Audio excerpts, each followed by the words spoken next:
esse grau de importância tem a ver com o nível de profecia que era ministrado. Então, quando Jesus recebe essa profecia messiânica lá atrás, cerca de 1.500 anos atrás, quando Isaías ministra, há um propósito. Quando Jesus vem à Terra, ele vem com o propósito da unção. Essa unção, ela é imposta e recebida. Jesus impõe algo, no sentido de quem quer recebe, e aqueles que não querem ficam aquém ou à margem dos propósitos e princípios bíblicos. Porém, o texto que eu quero trabalhar com você hoje tem muito a ver com esse conflito de ideias, né? Essa linha titubeante que às vezes algumas pessoas se encontram e às vezes não sabem o que querem da vida no sentido espiritual da palavra. Será que eu tenho a unção? Será que eu não tenho? Será que a unção de Deus está sobre mim de fato? Será que eu tenho dons? Será que esses dons estão em mim? Eu posso, de fato, continuar ministrando, abençoando vidas, abençoando pessoas?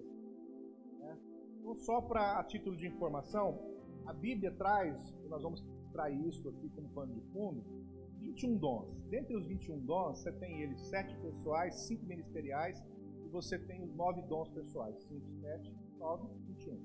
Esses 21 dons que você vê na Bíblia, você nasce, isso é nato. Você nasce com isso. Pelo menos um desses 21 dons você tem. Você sendo crente ou não, cristão ou não, você nasce com ele. Dentre esses dons, que nós chamamos de dons pessoais, é o dom de governo, gerenciamento, misericórdia. Então, esses dons, eles são dons efetivos.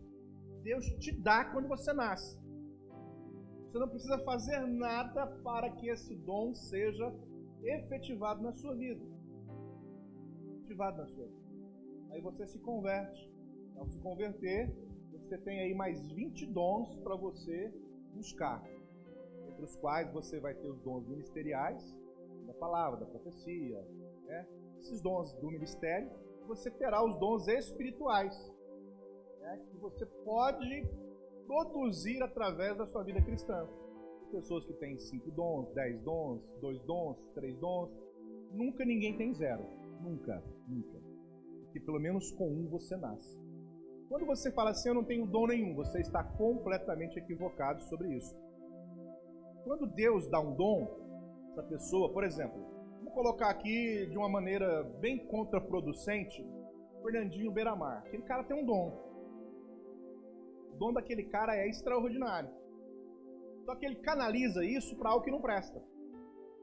O cara sabe gerenciar, o cara sabe governar. Ele sabe montar plataforma de trabalho, ele tem uma linha de network, né? Tinha pelo menos, né? Hoje é considerado como um dos maiores traficantes do mundo. Uma linha de network maravilhosa, entre aspas, a palavra maravilhosa. Mas ele sabia conduzir. Porque ele nasceu com um dom de governo, dom de liderança, dom de gerenciamento, é um dom que ele possui. Ele nasceu com ele. Agora, coube a ele escolher o caminho pelo qual ele deveria ou queria percorrer para utilizar o dom pessoal que ele tinha. Por isso que a Bíblia fala assim, que quando alguém tem um dom e usa isso para o mal, por isso que lá vai dizer assim, aonde abundou o pecado, superabundou a graça de Deus. Por exemplo, eu sempre fui líder, desde criança. Quando eu tinha mais ou menos uns 7 anos de idade, que eu me lembro desse negócio de representante de classe, eu sempre fui representante de classe. Eu sempre fazia as coisas, Eu nunca fui uma pessoa reativa. Nunca fui. Eu sempre fui, na vida, uma pessoa proativa. Só que eu usava essas coisas para aquilo que não prestava. Eu usava isso para aquilo que não tinha fundamentação em Cristo. Ao me converter com 19 anos, 18 para 19 anos, então eu pego aquilo que eu fazia de errado, mas fazia muito bem o que era errado, e agora eu passo a fazer o pedantismo muito bem aquilo que é certo. Que é Deus te usando naquilo que você é bom. Deus te falando que você é bom, Ele pega você no que você é bom e usa aquilo para o reino dele. Alguém fala assim, pastor, eu me converti, eu mudei totalmente, meu jeito de ser. Vou falar uma coisa, você se converte, Seu DNA não muda, você continua sendo a mesma pessoa. Agora, daqui para frente, você tem conceitos, princípios, o Espírito Santo te freia e você sabe agora conduzir a sua vida em Cristo. Se você buscar a linha de raciocínio chinês, o ser humano tem 3 personalidades ou 3 faces. A primeira face é aquela que você mostra para os seus parentes, cônjuges e amigos. Primeira face. A segunda face é aquela face que você apresenta para quem você está conhecendo agora. Você chega até a mudar o tom de voz, né? Aquela jeito de falar, escolhe palavras. É a segunda face. A terceira face é aquela que ninguém mais conhece além de você, Deus. E é essa face obscura que todos nós temos dentro de nós que Deus quer tratar. E é essa face interior, é esse princípio interior, o homem oculto, que precisa ser melhorado, e é esse princípio da melhora que Deus traz a unção sobre ele. Porque, por exemplo, maravilhoso você tratar com esse Adeilson aqui. Adeilson que brinca, que conversa, aquele que eu deixo você conhecer. Aquele que eu deixo você conhecer. Mas tem mais 2 Adeilson aqui dentro. Um que a minha família conhece. Não adianta me julgar com seus olhos, porque você é igual. Um que a sua família conhece. E um que só você e Deus sabem. Seus conflitos internos, das suas dores, das suas angústias, aquilo que você passa e que você não abre para ninguém a não ser para Deus. Então, quando nós falamos de o Deus que nos unge, o Deus que nos abençoa, nós primeiro precisamos saber quem de fato somos diante dele. A pergunta é, quem é você diante de Deus? Quem de fato você é? Quando você abre uma Bíblia e o que você sente? Eu me sinto uma pessoa ungida. Me sinto uma pessoa com o dom para que isso aconteça, para que as coisas aconteçam na minha vida e na vida das outras pessoas.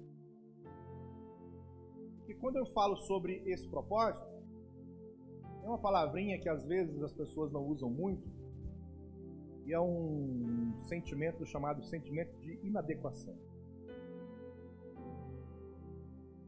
As pessoas estão plantadas num lugar, elas não se sentem bem. Por estarem plantadas em algum lugar que a pessoa não se sente bem, elas têm um sentimento de inadequação. Nesse sentimento de inadequação, ela não produz. Não produz. Ela tem o dom, ela tem a unção, mas ela se sente inadequada, e ao se sentir inadequada, ela deixa de produzir conforme aquilo que ela é capaz de produzir. Quem está comigo aqui até agora? Tudo bem? Tirando isso, fazendo um paradoxo a isso, aqueles que já se sentem bem onde estão, eles vivem num senso chamado senso de pertencimento. Eles se sentem pertencente ao ambiente, pertencente à família, pertencente ao lugar, pertencente às coisas. Lá na faculdade, a gente está estudando agora uma matéria nova, e até o nome em inglês, DR, significa... DR não tem a ver com relacionamentos aqui não, viu? Não me lembro direito. Mas é assim. Tem lá na sua cidade, lá, viu, Mário, nos Estados Unidos, onde você mora lá. Um jovem, começou lá, um jovem, ele de repente, ele imagina ter outra família melhor que a dele, mais rica do que a dele. Ele imagina pertencer a outro ambiente. E ele vive isso categoricamente. Então ele tem uma família, realidade em inglês. Como é que fala? Realidade. A palavra realidade em inglês, como é que fala? Reality. E realidade. Então, o D eu não lembro o que era. Só que o problema é que a pessoa, ela imagina uma outra realidade para ela e ela vive essa outra realidade. Quando alguém pergunta assim, onde você mora? Ela fala o lugar. Quem são seus pais? Ela fala outros nomes. que eles têm na vida, eles falam até o nome das empresas. Isso está acontecendo agora no meio desse princípio dos teóricos da psicologia, que a pessoa não se sente pertencente. Não se sente pertencente. Olha o texto que eu vou ler para vocês para compartilhar isso. Olha o texto, preste atenção no texto. Capítulo 13, versículo 6, diz assim: Dizia esta parábola um certo homem que tinha uma figueira plantada numa vinha. Presta atenção nisso aqui. Uma figueira plantada numa vinha. Tem algo desconexo. Vou ler de novo. Dizia esta parábola: um certo homem tinha uma figueira plantada numa vinha e foi procurar nela fruto, não o achando. Disse ao vinhateiro: Eis que há 3 anos, entenda isso, venho procurar fruto nesta figueira e não o acho. Corta, porque ocupa ainda este lugar inutilmente. Respondendo ele, disse-lhe: Senhor, deixa este ano, até que eu escave em redor e esterque. Se der fruto, ficará. Se não, depois mandarás cortar. Pai, tua palavra lida, ela já é por si só uma revelação aos nossos corações. Nós já oramos, só peço ao Senhor esta confirmação daquilo que o Senhor tem preparado para o nosso momento aqui, em nome de Jesus. Quando nós olhamos para esse texto, nós percebemos alguns pontos que não batem muito. Primeiro, uma figueira plantada numa vinha. Possivelmente, se nós fôssemos classificar em termos humanos, haveria aqui um conflito de ideias. Será por que a figueira não produz, sendo ela a única árvore que produzia figos, no meio de um monte de parreiras de vinho? Um lugar onde se plantava se plantava uvas e ali colhia outro tipo de fruto. Se nós olhamos para esse ponto aqui, nós podemos catapultar isso para os nossos dias de hoje, para a nossa vida. Talvez muitos de nós nos sintamos inseguros, de fato, porque talvez nos sentimos inadequados ou estamos plantados em lugares que nós acreditamos que não poderíamos produzir. Perceba que o texto vai dizer que há uma possibilidade de produção, que este vinhateiro aqui pede para que seja cortado o pé, mas o interessante é que alguém fala assim: espera mais um pouco.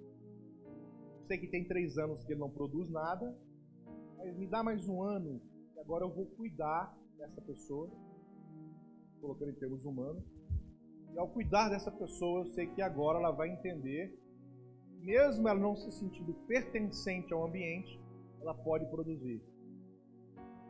Cabe cuidados, cabe atenção, cabe aqui uma motivação para essa figueira. Tudo que nós precisamos compreender na vida é que há uma unção de Deus sobre nós para executarmos tarefas. Há um dom que Deus permite para com as nossas vidas. E esse dom, ele precisa ser compreendido. Nós não podemos entrar em rota de colisão com os dons e a unção que Deus tem para conosco. Nós precisamos deixar bem claro qual é de fato o nosso chamado e a razão pela qual existimos. Nós precisamos deixar bem claro nos nossos diálogos com Deus a questão do que Ele quer que nós façamos. Nós precisamos deixar claro nesses diálogos, as orações, o nosso bate-papo com Deus, que de fato nós sabemos de fato a importância que nós temos no reino em que nós estamos plantados. Se eu tenho de fato a confiança e a segurança, o entendimento da unção que está sobre a minha vida. Deixa eu dizer algo a vocês sobre Atos capítulo 8, versículo 9 a seguir. Existe um certo homem feiticeiro chamado Simão. Simão, ele aprontava as suas magias e feitiçarias e as coisas aconteciam. Mas Filipe vai pregar para Simão. E ao pregar para Simão, Simão se converte. Filipe então começa a andar pelas províncias, pregando, fazendo prodígios e milagres. Simão o acompanha, você entende isso? Simão o acompanha. Só que agora Simão não é mais aquele mágico, Simão não é mais aquele feiticeiro, encantador. Agora Simão é um homem de Deus. E aí ele chega em Filipe e Paulo escuta essa conversa. Ele fala assim: quanto você quer para me dar esta unção que você tem? Qual é a quantia de dinheiro que eu preciso entregar a vocês para que esse dom que vocês exercem me pertença também?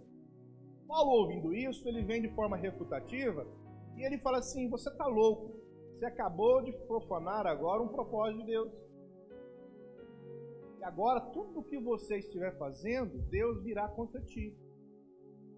Então Simão, outrora o mágico, outrora o feiticeiro, fala assim: Paulo, então por favor, interceda por mim diante do Deus que você serve, para que não me aconteça nenhum mal, porque eu não falei isso pensando em coisas ruins, eu só estou equivocado concernente esta unção que Deus dá para vocês.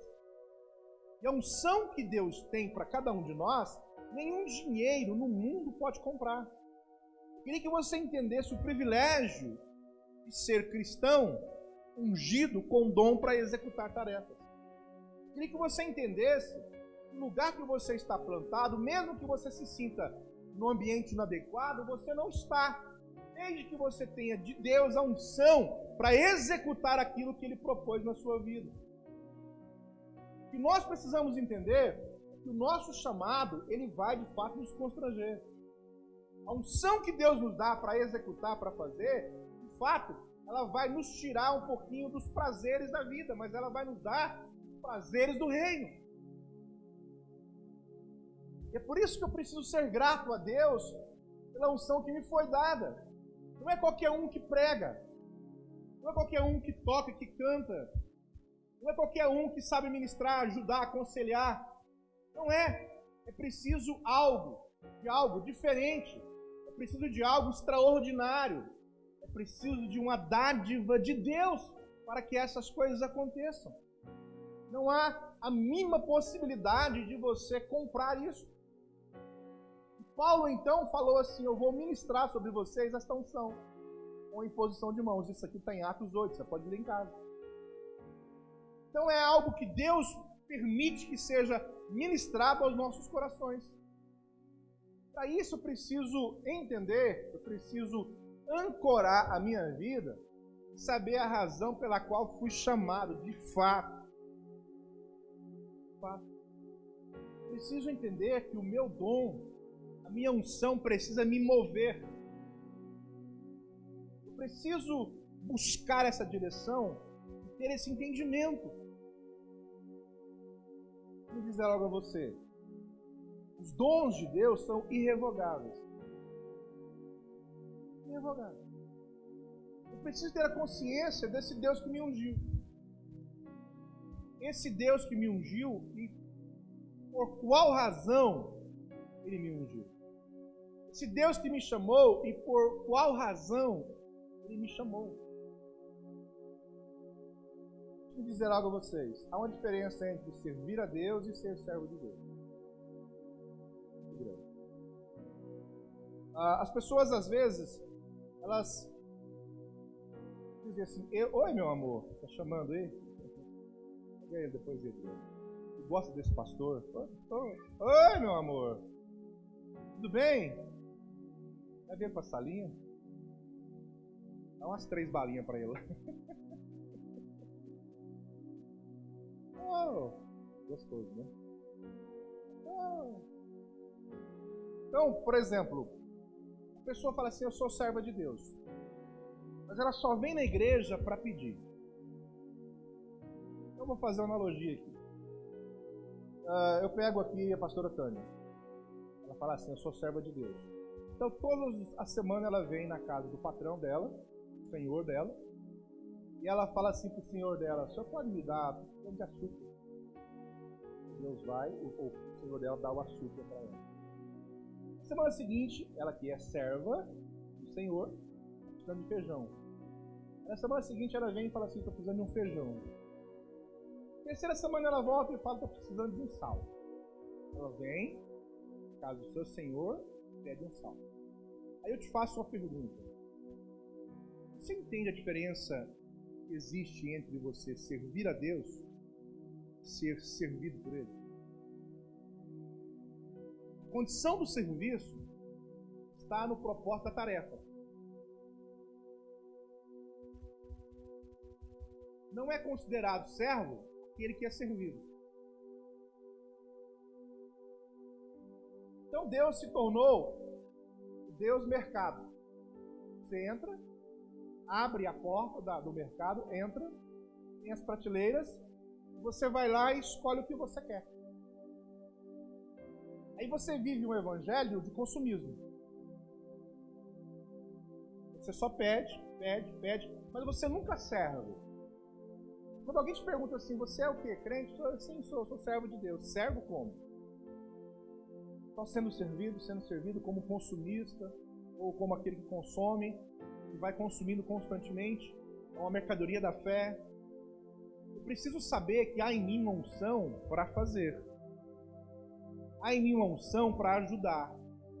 Há em mim uma unção para ministrar sobre outras pessoas. Há em mim um dom que eu preciso expor para que as pessoas saibam quem é Jesus através de mim. Eu não posso dizer que sou servo se eu não sirvo. Eu preciso observar tudo que eu viver, qualquer oportunidade que me for dada, é uma oportunidade de evangelizar. É uma chance de pregar.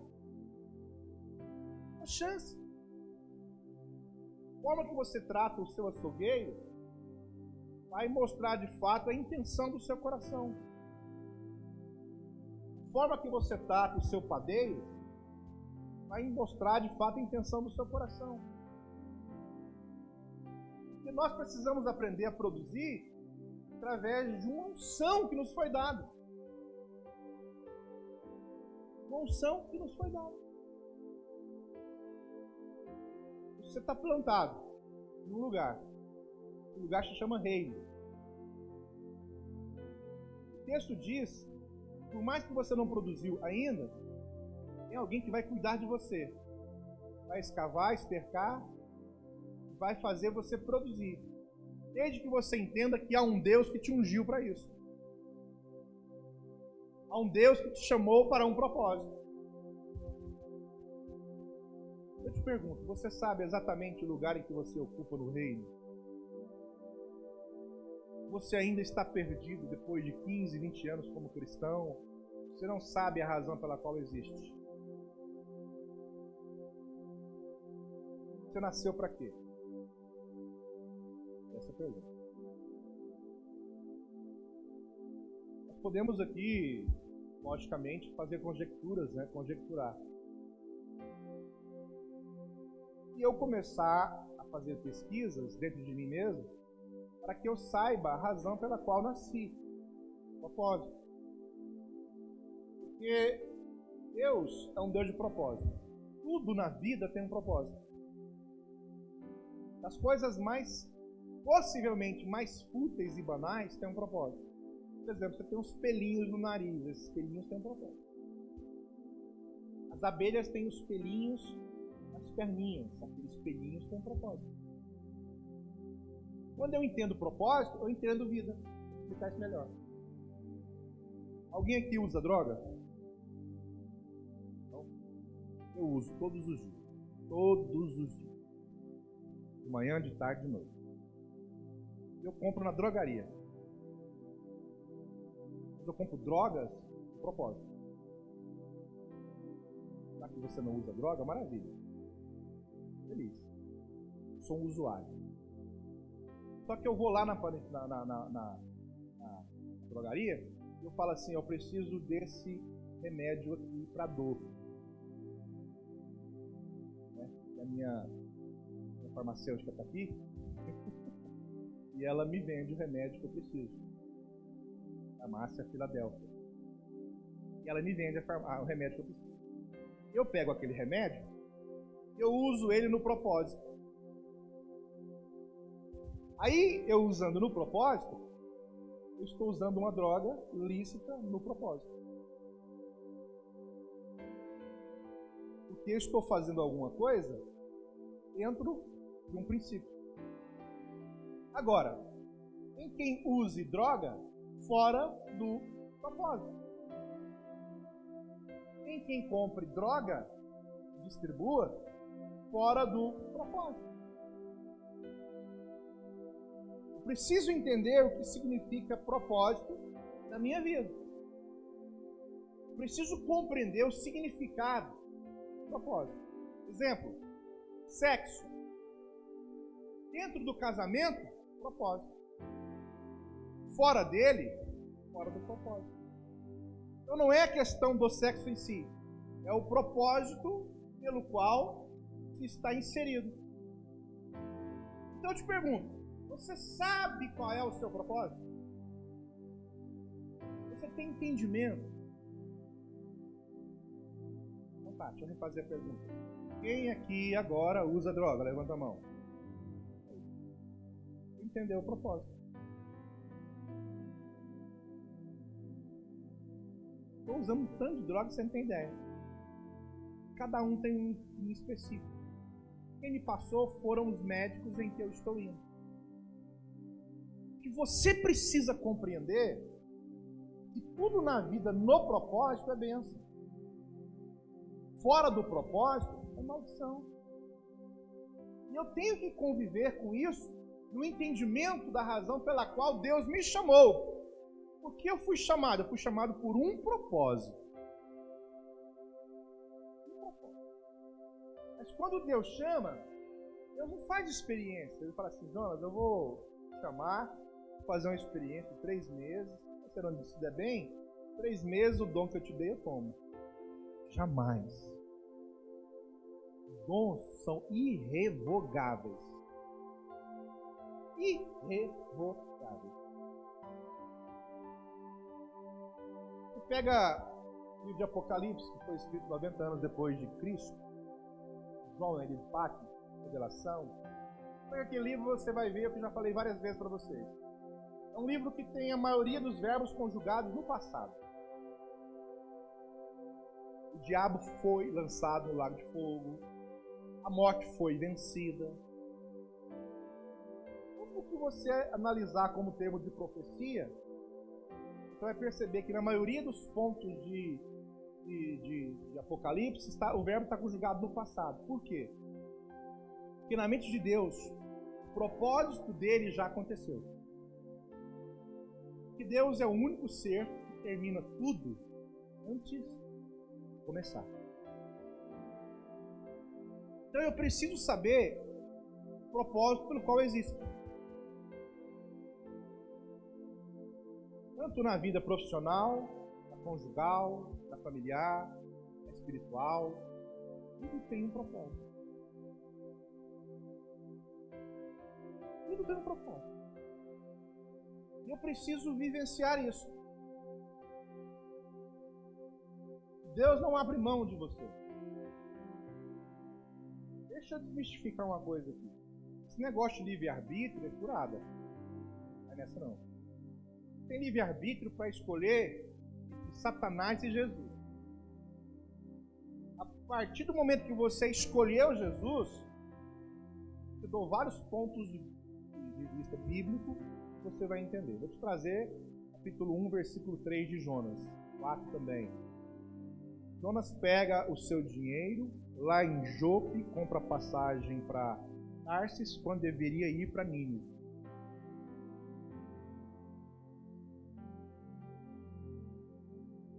Deus deixou? Deus não deixou. Até que ele, vomitado pelo peixe na própria praia. Deus vai dizer assim: não fostes vós que me escolhestes. Então você não foi a pessoa que escolheu Jesus. Mas eu vos escolhi, vos nomeei e disse para vocês: vão e deem frutos. Você foi escolhido. Pense que você que escolheu Deus, porque não foi. Foi Deus quem te chamou. Foi Deus que apontou o dedo para você no útero da tua mãe.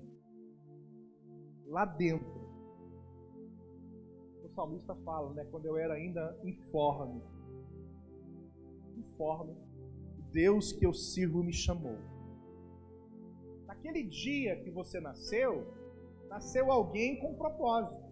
Amém ou não, gente? Você se esquivou, você caminhou por lugares que não deveria. Me converti com 19 anos. Há uma unção de Deus sobre a minha vida. A minha vida.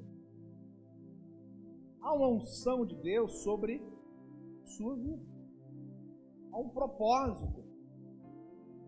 E um princípio. Um propósito. É algo centrado. Esse Deus que faz. Esse Deus que resolve. Lembra daquele ponto, por exemplo, quem eu preciso? Eu preciso do grande eu sou. Lembra que eu falo muito sobre isso? Vai lá em Êxodo 13, e ali tem um diálogo entre Deus e Moisés fala assim, Senhor, eu vou dizer para esse povo, o Senhor vai tirá-los do Egito depois de 400 anos de escravidão? Como que eu vou chegar neles? Como que eu vou conversar com eles? E aí Deus vai dizer assim, Moisés, diga ao povo que eu sou.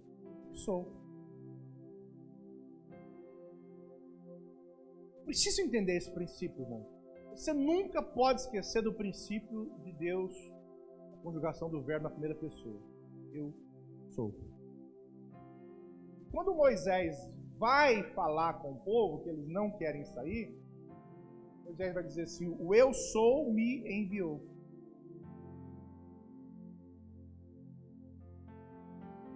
Quando você lê esse ponto de vista bíblico, que é um termo específico lá em Lucas, a perceber esses evangelhos sinóticos, vai dizer assim, no princípio era o verbo.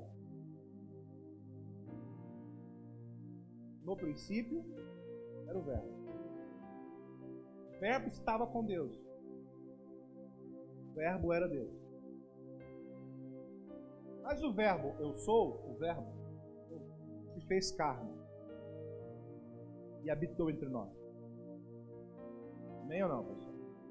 Isso aqui é propósito. E aí você pega João, que é o apóstolo amado, o único que revela esse princípio do propósito. Ele vem discorrendo sobre Jesus viver o propósito. O mesmo propósito que Deus deu na sua vida. E lá em João 6, 53, ele vai dizer, eu sou o pão da vida. Em João 8, ele vai dizer, eu sou a luz do mundo. Em João 11, ele fala para Marta e Maria, eu sou a ressurreição e a vida. Em João 14, ele vai dizer assim, eu sou o caminho, a verdade e a vida. Em João 15, ele vai dizer assim, eu sou a videira verdadeira. Esse mesmo João que revela o eu sou como propósito de Deus para a humanidade, é o mesmo João que escreve Apocalipse, e lá em Apocalipse ele finaliza dizendo, eu sou o alfa, eu sou o ômega, eu sou o princípio, eu sou o fim, e pronto. Há um propósito. Se Deus de propósito te ungiu, internaliza isso, põe dentro de você que você tem uma unção. Uma unção para fazer, uma unção para ministrar, uma unção para ajudar. Quando você chegar em alguém, você não chega sozinho, você chega com o Espírito de Deus. Quando você vai falar de Deus para alguém, não são as suas palavras, você usa a sua boca, mas é o Espírito de Deus. Há uma unção sobre você. Quando você prega, quando você canta, até os seus ouvidos são ungidos para ouvir aqueles que precisam. Saia do mundo natural, entra no mundo espiritual, entenda a unção que você tem.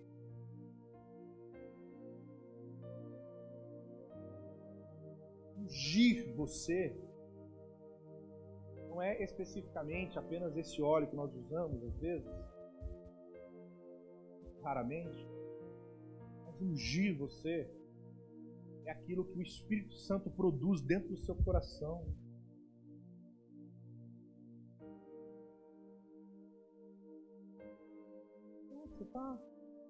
Você entendeu isso? Você entendeu o princípio do reino.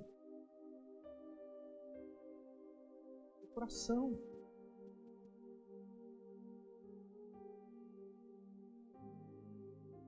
Quando você não abrir esse coração para Deus entrar, você não vai se permitir ser ungido por Ele. Quero um pouquinho de oração com você. Finalização dessa palavra, entendimento. Quero orar com você. Quero que Deus desperte em você ainda mais. Paulo fala assim: ai de mim se não pregar o Evangelho. Miserável homem que sou, quem me livrará do corpo desta morte? Ele vai falar lá no capítulo 7 de Romanos a respeito disso. Exatamente isso. O que eu quero fazer, isso eu não faço. O que eu não quero fazer, isso eu preciso. Ai de mim se eu não fizer. Ai de mim se não entender a unção que está sobre a minha vida.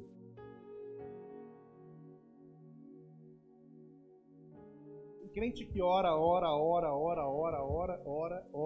e as coisas não acontecem. Vai me explicar isso, pastor? Sei. Porque tudo que você precisa de Deus está dentro do seu chamado. Só executá-lo. Só executar o seu chamado. Seu chamado executado é a maior ação que você pode fazer para Deus.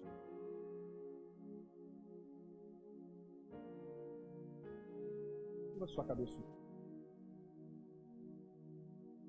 Como anda esse relacionamento seu, esse propósito, seu chamado? Pastor, não tenho dom nenhum. Você está mentindo, é assim mesmo.